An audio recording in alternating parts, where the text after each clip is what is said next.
что подают в буфете нынче? Вообще в театре самое главное не то, что в буфете происходит. Да. В театре самое главное, что происходит на сцене, то, что происходит в репетиционном зале.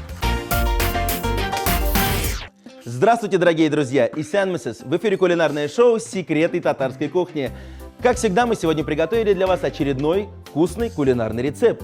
И, конечно же, очень интересного гостя. И сегодня с нами готовит помощник художественного руководителя по литературной части театра имени Качалова, заслуженный работник культуры Республики Татарстан Диляра Хусаинова. Здравствуйте, Диляра! Здравствуйте! Здравствуйте!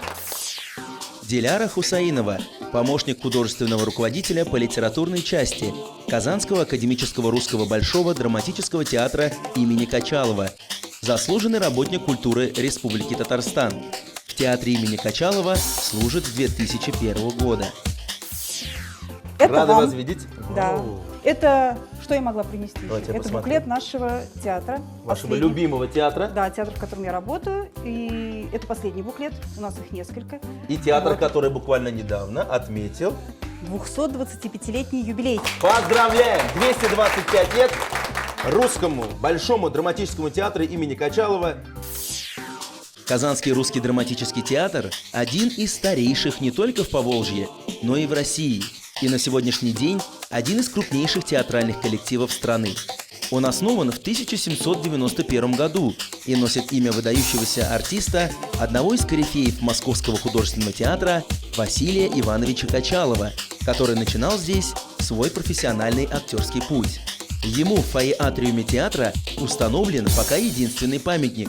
С 1994 года главный режиссер, а с 2007 года художественный руководитель, директор театра, народный артист России и Татарстана, лауреат Государственной премии Республики Татарстан имени Габдултукая, лауреат премии правительства России Александр Яковлевич Славутский. Диляр, у вас сегодня очень ответственное задание ведь в честь юбилейного года театра, да? Мне кажется, и блюдо у нас должно быть таким солидным. Вы готовы? Да, я готова. Мы сегодня с вами приготовим тушеную говядину с черносливом. На гарнир сделаем картошечку. И пока все это готовится, мы с вами порежем салатик. Итак, начинаем готовить. Мне сказали, что вам можно поручать черную работу. Черную Да, работу, любую работу. Что я сейчас и сделаю. Так, давайте берем мясо. Так. И его нужно резать. Его нужно резать достаточно большими кусками. А, на большие кусочки, Да, да? да, да. То есть не Так, мелкие хорошо. должны быть, они большие. Вы будете резать, а мне нужен ножик для отбивания мяса. Так, ну у нас Да. есть вот такой вот молоточек. Да, Знакомый замечательно. судья оставил. Да, да. Это я молоточек имела в виду. То есть вы будете отбивать мясо. Да, я буду отбивать мясо, и нам нужно куда-то его складировать. Первый мой вопрос. Откуда рецепт, Диляра? Я вообще небольшой кулинар на самом деле. Угу. И все рецепты, то есть терпеть не могу читать вообще рецепты, они у меня все только по каким-то основным опорным пунктам в голове сидят, а все остальное это все вопрос импровизации. Ну как вы считаете, вообще женщина, она должна уметь готовить или не обязательно? Женщина должна... Почему только женщина? Все должны уметь готовить. И женщины, и мужчины должны уметь готовить. Для наших зрителей буквально вот несколько слов. Расскажите, как появился театр вообще в Казани? Театр появился в Казани, считается вообще годом основания театра 1791 год. Представляете, А как сколько это вообще ощутить? вот тогда, 200 лет назад, работал здесь театр? Есть такая информация? Ну, потому 200 лет назад еще не был театр как в том виде, в котором он существует сейчас. То есть не был там штатный театр. Вот, например, первый спектакль играла труппа Бобровского, была такая. Труппы, как правило, были зачастую состояли наполовину там из крепостных артистов. Это же был еще период крепостного права. Между прочим, здание, в котором прошел первый спектакль, сохранилось. Оно находится на улице Кремлевская, которая была раньше тоже. Ленина, да, когда-то была Воскресенская. Вот. И в этом здании сейчас находится, по-моему, раньше это был какой-то торгово-промышленный институт, а сейчас это одно из зданий университета Казанского. То есть первые постановки просто были именно Да, там? да, но до этого уже был монастырь в Казани, и он находился на том месте, где сейчас находится у нас мемориал, или, ну, НКЦ. Вот. И там уже давали какие-то представления, учащиеся духовной семинарии. То есть представления вообще в Казани начались еще даже раньше, чем спектакль как таковой организовался. А спектакль, как театр организовался? А театр организован был уже в 1791 году по инициативе губернатора Баратаева, который обратился с просьбой о разрешении этот театр организовать. И вот с тех пор существует с какими-то разными периодами, были какие-то перерывы существования театра недолгие. Театр неоднократно переезжал, потому что, во-первых, было множество пожаров. Ну и потом условия менялись. Раньше же театр содержал антрепренер, то есть он брал в аренду, собирал труппу. Причем труппа часто работала не только в Казани, был такой казанско-саратовский, например, период в творчестве Василия Ивановича Качалова, имя которого мы носим. То есть труппа полсезона работала здесь, полсезона работала в Саратове, например, да. Так, сейчас я пока мясо возьму. Да, вот. То есть условия просто жизни театра были совсем другие, но то, что театр всегда был театр, он всегда был любим, всегда был нужен жителям, это всегда было, есть и будет, я надеюсь. Мясо мы отбили. Что мы делаем дальше? Так, дальше мы его должны посолить, поперчить прямо здесь. Да. Так, вот давайте соль. Это все. Да. С солью у меня проблема, потому что я часто пересаливаю. Да, но все, я тогда спасибо. Да. Я думаю, что А больше... перца много не бывает. Потому что задумываюсь. Да. Давайте. Все, Соль нет, чуть-чуть, перца да? много тоже не надо. Все, потом это все просто Так, в таком тогда сейчас свободном я включаю, это значит, перемешиваем. сковородочку. Да. Включаем сковородочку. Я думаю, что сковородочку нужно взять еще одну. Две, Потому да? что, да, оно должно обжариться с обеих сторон, Так, а давайте, тушиться оно хорошо. может быть в другом месте, да. Масло можно взять оливковое лучше, наверное. У нас попробуем. оливковое, Да, да? все прекрасно. Итак, на оливковом масле обжариваем мясо. Так, сейчас подождем, пока не согреется. Да, мы пока готовили юбилейный вечер, мы еще раз углубились в свою историю, посмотрели какие-то документы. И вы знаете, замечательно, сколько прекрасных людей вообще в судьбе нашего театра случилось. Людей иногда, может быть, даже не связанных с актерской профессией, но людей, которые жизнь отдавали театру, которые отдавали состояние Можно театру. Все. То есть театр всегда связан с какими-то личностями, как правило, которые отличаются от других, и они отличаются особым отношением к жизни, особым отношением к своему делу, которые готовы ради этого дела пожертвовать многим. Но, конечно, для нас особая роль – это Василий Иванович Качалов, потому что Только его хотел сказать, имя… людей-то было много. Да, но да, да. Имя Потому театра что, носит только одного. Имя его носим мы с 1948 года, причем он ушел из жизни 30 сентября, а уже 1 октября постановлением Совета министров СССР. Помогу. Ага. Да. Нашему театру было присвоено имя. Было присвоено именно нашему театру из всех театров российских, потому что… Так, Руслан, а давайте, знаете что? Давайте я буду жарить и переворачивать, а вы пойдете резать лук и чеснок. Все-таки вы смотрите наши программы и знаете, что Да. я люблю резать лук. Да. Отлично. И вот это особое имя в истории нашего театра, и особая страница в истории жизни, в жизни Качалова, наш театр, потому что именно здесь он начинал свой творческий профессиональный путь. Он до этого жил в Петербурге, учился в Петербургском университете и занимался в любительских кружках. Вот. В любительском кружком руководил Давыдов, очень известный российский актер, который когда-то работал тоже в Казанском Тоже в театре. Да, в Казани работала Мария Савина, Пелагея Стрепетова, это корифеи русской сцены. Все, кто занимается историей театра, прекрасно знают эти имена. И именно Давыдов посоветовал Качалову поехать в Казань. И Качалов поехал в Казань еще и потому, что здесь был университет. Казань был университетским городом. Он захотел продолжить, надеялся, что он продолжит свое юридическое образование. Но очень скоро про юридическое образование он совершенно забыл, оставил его в стороне и стал артистом. Он приехал в Казань. Тогда труппой руководил Бородай, очень известный антрепренер. Качалов сначала, естественно, как начинающий актер, был принят на маленькие роли. Вот. И самый интересный факт, который мы всегда приводим в наших юбилейных вечерах, и вообще, когда говорим это, что первая рецензия на выступление Качалова в Казани звучала так: изумительно плох был господин Качалов. Вот. Это очень любят многие наши молодые артисты повторять, когда для них не все еще сразу складывается. Вот. Но очень быстро он занял ведущую позицию. Так случилось, что заболел один артист, и его срочно ввели в спектакль. Он сыграл роль потрясающе, был оставлен на этой роли. Это такой судьбоносный момент был, да? Да, это был судьбоносный момент, и с тех пор началась вот его уже такая карьера профессиональная, которая пошла на гору. Здесь он, кстати, познакомился со своей супругой, с которой прожил до конца своих дней, Ниной Литовцевой. Она тоже была актрисой Казанского театра. Они здесь поженились, уехали в Москву. Вот. Его отсюда именно пригласил Немирович Данченко в Московский художественный театр, в котором он и прослужил до конца своих дней, и славу которого он тоже составил.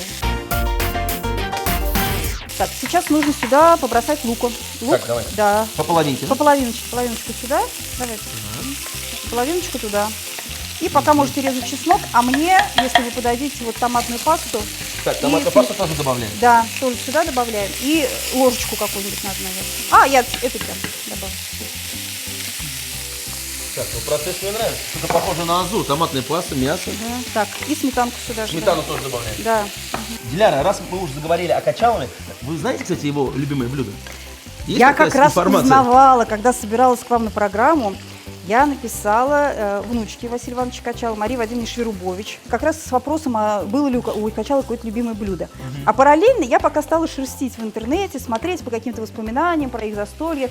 Ну, там, конечно, застолья были потрясающие, там были, это еще, понимаете, перешедшие там с 19-го, с начала века традиции, да, то есть каких-то вкуснющих совершенно блюд, рецептов, которых мы уже не помним. Вот. Мария Вадимовна написала мне, что она не может так точно сказать, какое это было ее любимое блюдо, но я сказала, но борщ, например, может быть. Она сказала, борщ был, я точно помню совершенно, что у бабушки мы ели борщ, и причем почему-то, говорит, вместо хлеба подавали гречневую кашу. То есть вот Вместе? да, вместе с этим, то есть, видимо, в отдельной плошечке как-то подавали гречневую кашу. Ну, помимо того, что мы, естественно, постоянно на контакте с внуками Качалова, и супруг Марии Вадимовны, между прочим, тоже известный очень театровед, ректор Щепкинского училища Борис Николаевич Любимов, вот, очень тоже известный человек, мы с ним постоянно бываем на связи, и они к нам часто приезжают, и проводили потрясающие лекции. У нас был такой проект «Диалоги о театре» к 140-летию Качалова, вот, и приезжал как раз Борис Николаевич и проводил несколько таких бесед. Мы вспоминали об истории театра как такового российского, вот, рассуждали о современных тенденциях. Потом приезжал Павел Руднев, это помощник Олега Павловича Табакова, добавляем Московского театра по спецпроектам. Вот, мы вообще с Амхатом находимся тоже в постоянном контакте, потому что все-таки Качалов уехал в Амхат, у нас есть вот эта вот связующая ниточка. Так, Руслан, ну тут все дошло до нужной кондиции, которая нужна на этом этапе. Сейчас нужно все это переложить В казан. В казан, да. Можно его сразу на огонь, кстати, ставить. Так, давайте вот тогда помедленнее. Да. И Так, прибавлю температуру. просто вываливаем. Всё. И самое главное, вывалить все вот это самое. Самое вкусное. Да. Мне вот эта даже сковородка больше понравилась, потому что на ней больше вот таких этих поджарочек получилось. Знаете, вы секреты татарской кухни. Так, будем заливать водой, да? Да, сейчас мы не только водой сейчас будем заливать. Так, подождите. Что еще добавляем туда? Сейчас добавим, приготовьте чуть-чуть сметанки еще добавим. Так, туда. еще сметаны. Да, и немножко Так, еще осталась томатной томатная пасты. И паста у томатную нас. пасту. Томатную пасту можно до конца выбрать, вот, из того, что есть. Так, это убираем. Так, пожалуйста. Так. Томатная Пасту паста. все до конца. Значит, и чуть-чуть сметанки. Может, ложечку давайте другую возьмем, чистенькую. Так, давайте так, на глаз. Да, всё по-татарски. замечательно. Давай. Все, Достаточно, да? хватит, да. Все это перемешиваем. Сколько вот в таком виде томится мясо? Вот вы мне задаете такие вопросы, я никогда не знаю точных ответов. Полчаса точно, а дальше надо просто пробовать. И поэтому мясо всегда ополовинивается к моменту подготовки. Поэтому много мяса, да, пока нам пробуешь. чернослив сейчас нужно Так, бросить. Да, чернослив. в большом количестве он не нужен. Его нужно так рассредоточить. Чернослив без косточек. Да, без косточек, конечно. Его нужно так рассредоточить. Много не надо, но он передаст, вот, так сказать, кислинку такую необычную. Иногда можно чуть-чуть лимончика Лимончиком сбрызнуть. Да, сбрызнуть. Но не обязательно. Надо... Заливаем кипяточком. Заливаем, да. Все, хватит. Достаточно. Хватит. Ну, очень интересный, оригинальный рецепт. Такого мы еще, кстати, не готовили. Все самое интересное в подготовке этого блюда вы увидите после рекламы. Оставайтесь с нами. Тушеная говядина с черносливом.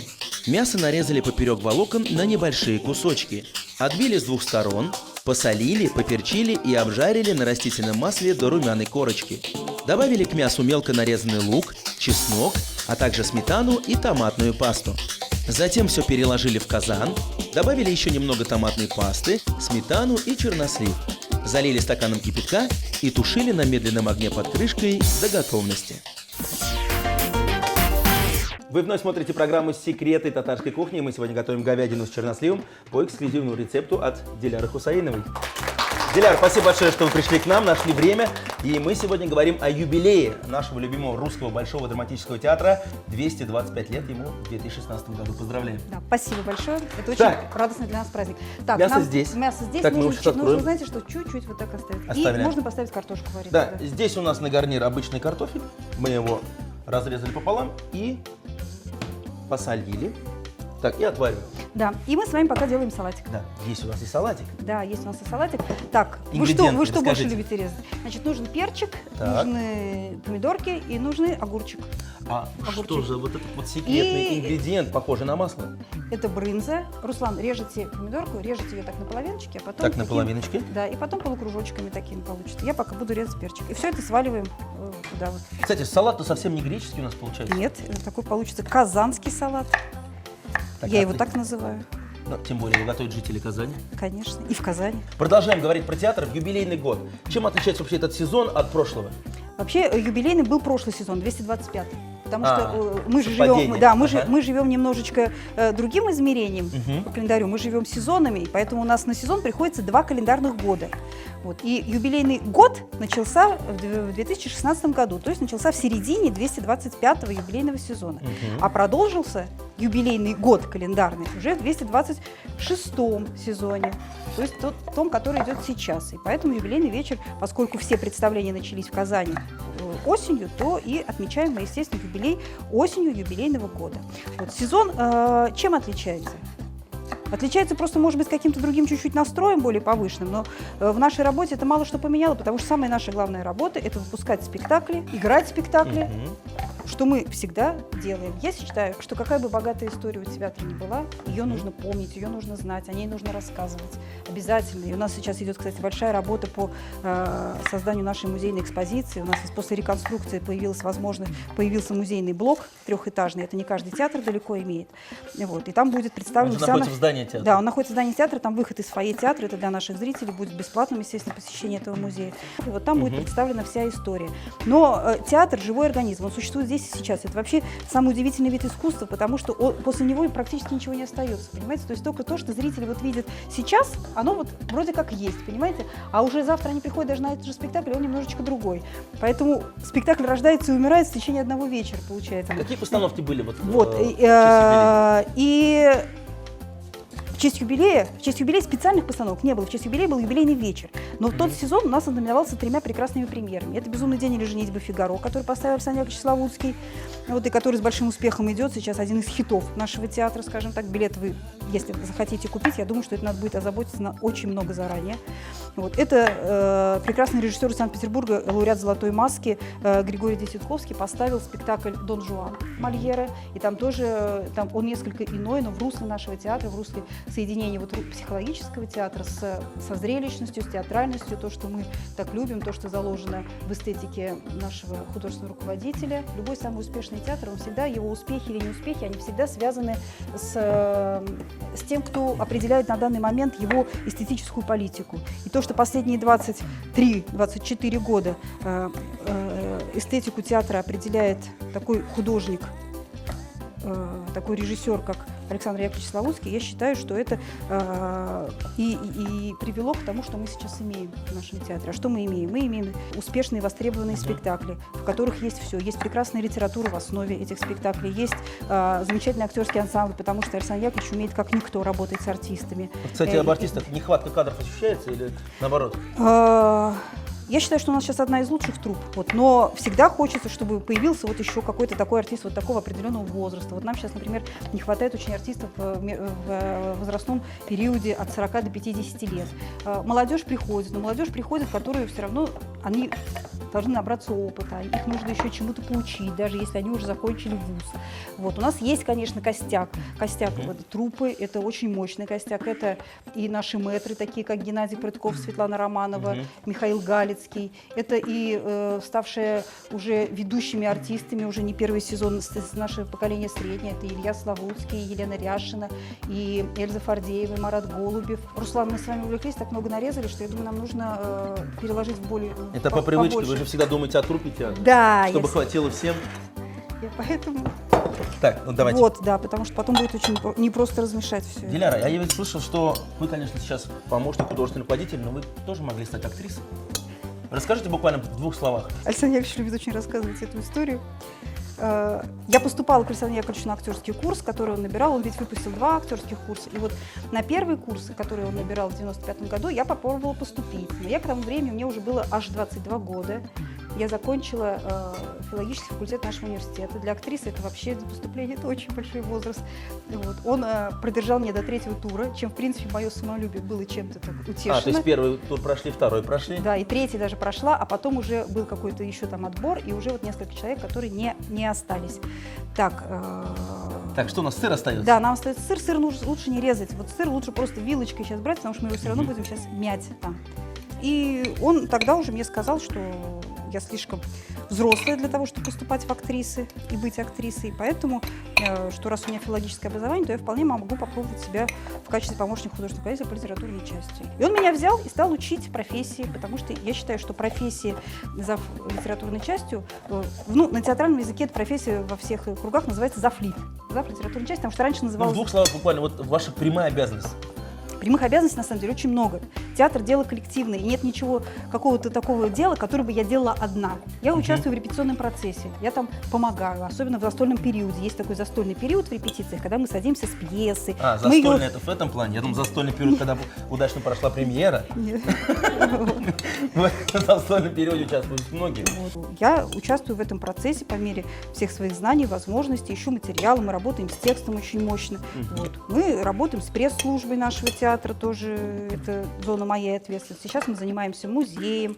А еще мне нравится, что в театре всегда есть возможность для каких-то придумок. И вот у нас рождается куча проектов, которые мы осуществляем. В том числе у нас есть замечательный проект, который сейчас идет к юбилею нашего театра, называется «Встречи в Качаловском. Диалоги о театре». Он бесплатный для наших зрителей, нужно просто записаться.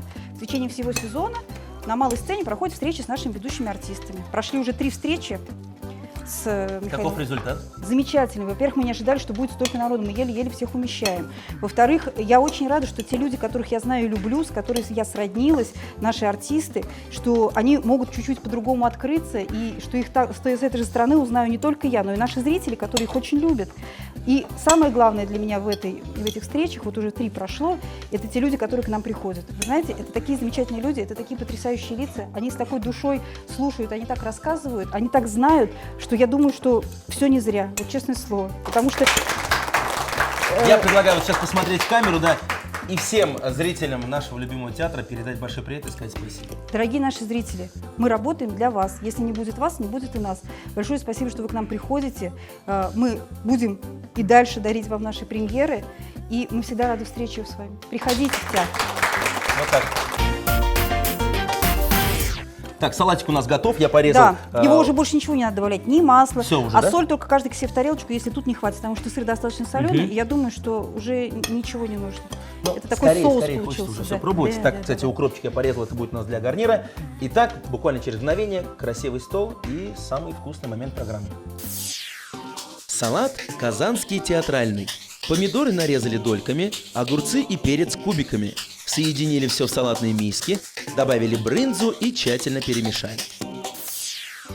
Дорогие телезрители, если вы не успели записать рецепты наших блюд, мы ждем вас в нашей группе ВКонтакте. Готовьте свои самые вкусные блюда, фотографируйте их и делитесь кулинарными секретами.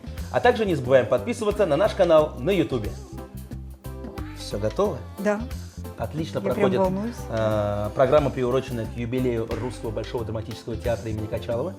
И мы начинаем пробовать. Шедевральные блюда. Почему шедевральные? Потому что готовили с душой. И самое главное, у нас есть мясо. Или все-таки салатик попробуем сначала? Так, вы как привыкли? Давайте салатик. Давайте, пробуйте. Так. Интересно, сочетание сыра будет сейчас. Ну, вообще как надо получилось. Можно чуть соль добавить. Ничего не Если добавлять не можно. надо. Все очень вкусно и сочетается сыр прям с овощами. Что надо. Ну и сейчас пробуем наше основное блюдо. Прошу. Говядина с черносливом. Ну и самое главное, здесь же у нас картошечка, которой мы добавили сливочного масла. Да, и сделали чуть-чуть ее небольшой- помяли вилочкой, Да, это да. не пюре, а вот так Да, буквально чуть-чуть. да. Тут молока никакого нету. Диляр, вот попробовал это блюдо и хочется сказать, что кулинарная премьера ваша удалась. О, Потрясающий соус. Действительно, именно соус, вот, мне кажется, залог этого успеха этого блюда. Очень вкусно получилось, но и картошечку я всегда люблю, поэтому позвольте я тоже немножко попробую. Можете чуть масла добавить, если маловато будет. Все очень вкусно. Диляр, на этом наша малая кулинарная постановка завершена. Я поздравляю вас и наш любимый русский Большой драматический театр имени Качалова с юбилеем. 225 лет – это достойная цифра. Спасибо большое. Мы всегда рады нашим зрителям. Приходите, мы работаем для вас. И думаю, что впереди у нашего театра еще долгая-долгая жизнь. Остается только сказать браво! Спасибо. Это была программа «Секреты татарской кухни». Смотрите нас каждый день на канале ТНВ. Пока-пока.